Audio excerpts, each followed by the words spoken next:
Good morning, everyone. I am Maria Angelica Palak, and I'm here to report what makes a painting masterpiece. So, according to Robert Goming, year 1995, he discussed 5 factors that make a painting a masterpiece. First is virtuosity. When we say virtuosity, it is the quality of being extremely skilled at something. So, we use the term virtuoso to describe an impressive skill. So, a lot have talents, but only few are called virtuosos. So, it means they have the superior or the quality of being virtuosity. So, a great artist must have complete mastery of physical skills, knowledge, and imagination. Virtuosity makes physical skills natural and simple. The technical virtuosity of the paintings is such that you can almost smell the flowers even it was just a painting. So, mafe-feel mo yung pagka-virtuoso ng painter na yun. Second is innovation. The use of a new idea or method. So, some of the most respected artists in history were innovators. By developing new techniques of new styles, they were able to enhance art by making expression easier, cleaner, and more recognizable. They improved the way art was created and made lasting names for themselves. Next is okay. I will give examples for that. Example is si Giotto de Bondone. Kapag sinearch nyo siya sa Google, makikita nyo the most important Italian painter of the 14th century, whose works point to the innovations of the Renaissance style. Next, kapag sinearch nyo naman si Pablo Picasso, kalagay doon sa description niya, most important figure of the 20th century in terms of the art and art movements. So, Pablo Picasso is well known sa modern art. So, ang kanyang distinct style is Cubism. So, ibig sabihin, mas marami kang fans, mas marami kang critics, mas famous ka sa world of art. Next is patronage. So, when we say patronage, it is the support that kings, popes, and the wealthy have provided to artists. It can also refer to the right of bestowing offices or church benefices, the business given to a store by a regular customer, and the guardianship of saints.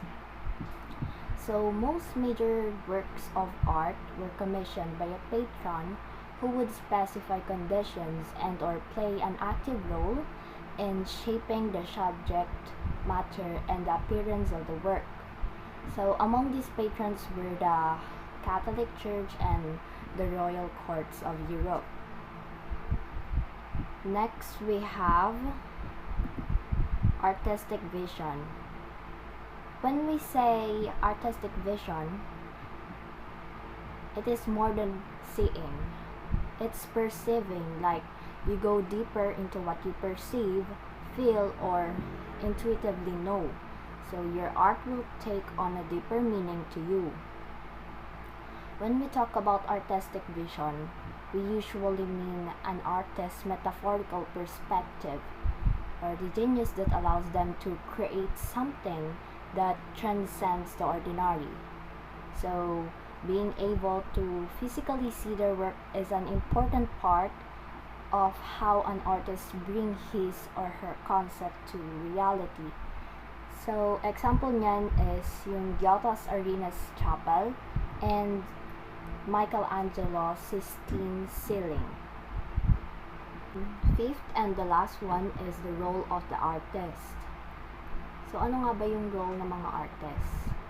First, help us to see the world in new or innovative ways, make a visual record of the people, places, and events of their time and place, make functional objects and structures, which is the buildings, more pleasurable and elevate them or imbue them with meaning, give form to the immaterial, hidden or universal truths, spiritual forces, and personal feelings. So there were artists who were hailed in their lifetime but quickly forgotten after 50 years. So there were a few artists who were not appreciated. So the true worth of an artist becomes clear only when the quality of his or her artworks are tested by the greatest judge and critic of all time. So next, factors influencing painting. So there are 5: geography, religion, national characteristics, historic events, and development of new materials. First is geography. When we say geography, it is the study of places and relationship between people and their environment. So, nakaka-influence siya ng painting. Second is religion. So, as visible religion, art communicates religious beliefs, values through depictions of the human body. So, yung nakikita nating mga art sa Catholic Church, that is an example of sacred arts. So, they gave representation of biblical truths. Third is national characteristics. Artworks to be recognized in creation to art history. So each nation has various culture and artistic styles, religion, and national identity. Fourth is historic events. So the role of the artist is to make a visual representation of people, events of that time. So through art history timeline, we explore characteristics and gives different perspective looking at the events and situation on that time. Fifth is development of new materials. Of course, it influences both form and the content of an art. So the material brings something new and special and much creative sa art. Yan. Next is prehistoric painting. So as you can see on this picture, there are the example of the prehistoric painting. So when we say prehistoric painting, it includes the Aurignacian period, which is 60,000 BC to 40,000 BC, and the Magdalenian period, which was on 30,000 BC to 10,000 BC. So the Aurignacian art are seen in the thousands of animal paintings like horses, rhinoceros, lions, buffalo, mammoths, or humans often hunting in caves and rock shelters in southern western France and in the Cantabrian Mountains in northern Spain. Magdalenian art are also seen in the cave paintings at Altamira in Spain and in the glacier rocks in Scandinavia. So these cave dwellers engraved and painted the walls with pictures of the animals they hunted. So the most well-known of these caves is Altamira, Spain, which was discovered in the year 1879. Another important cave is Lascaux, which was discovered in France as late in year 1940. So these caves are rock shelters, so some 17 all.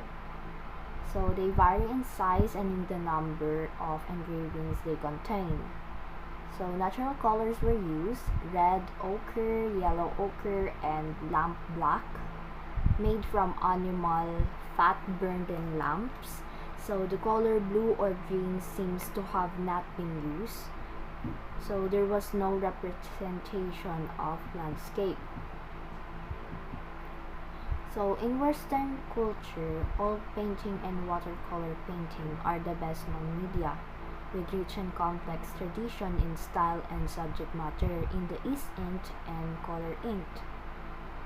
So historically predominated the choice of media with equally rich and complex tradition. So ito naman yung picture ng Lascaux painting. So as you can see sa picture, bulls and wild horses, some up to 18 feet long, appear on the pure white rock surface at Lascaux Caves.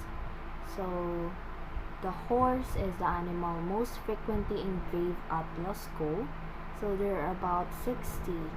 So, there are also about 20 oxen, several bison, some wounded deer, animals that are usually found in a temperate climate. Next is paintings in Egyptian tombs. So, ito yung example ng painting sa Egyptian tombs as you can see in the picture. So, the Egyptian believed in the afterlife. So, this belief is manifested in the paintings on the walls of tombs pyramids. So, they believe that the soul of the dead represented by a bird, gods, kings, men and women inform various stations in life were depicted in the art.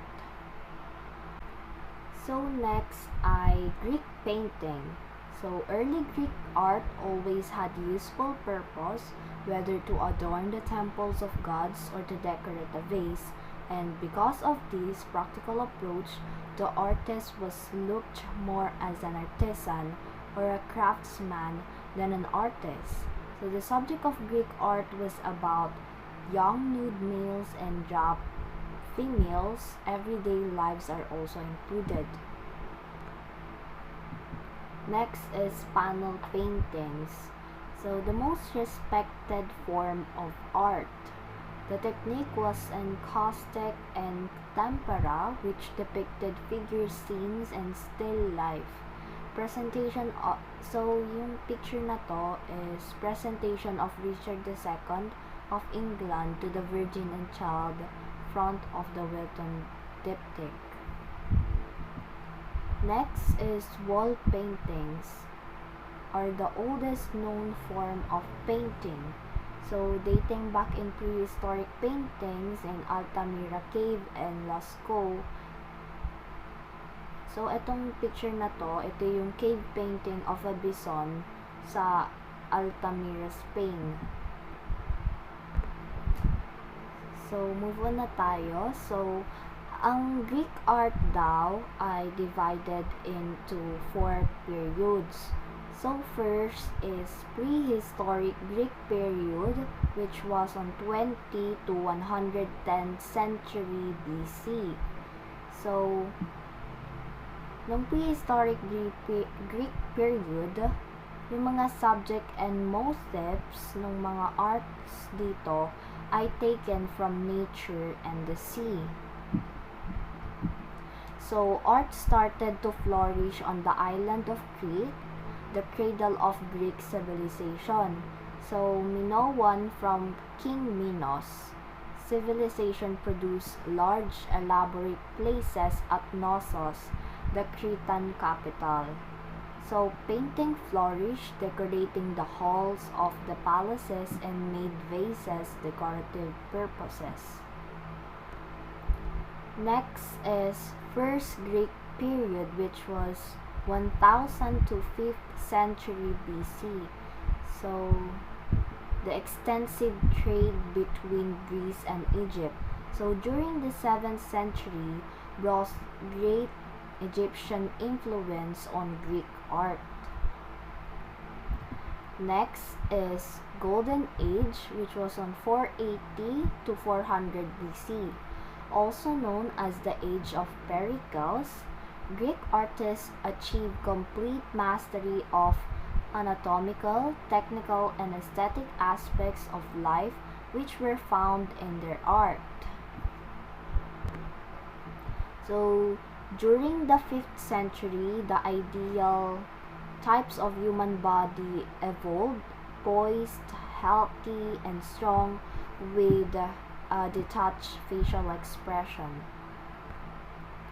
So, fourth and the last is the Hellenistic period, which was in 4th century to 1st century BC. So, portraiture and all genres of art rose as a new development which had greatly influenced Western art. So that is all for the next reporter. Thank you for listening.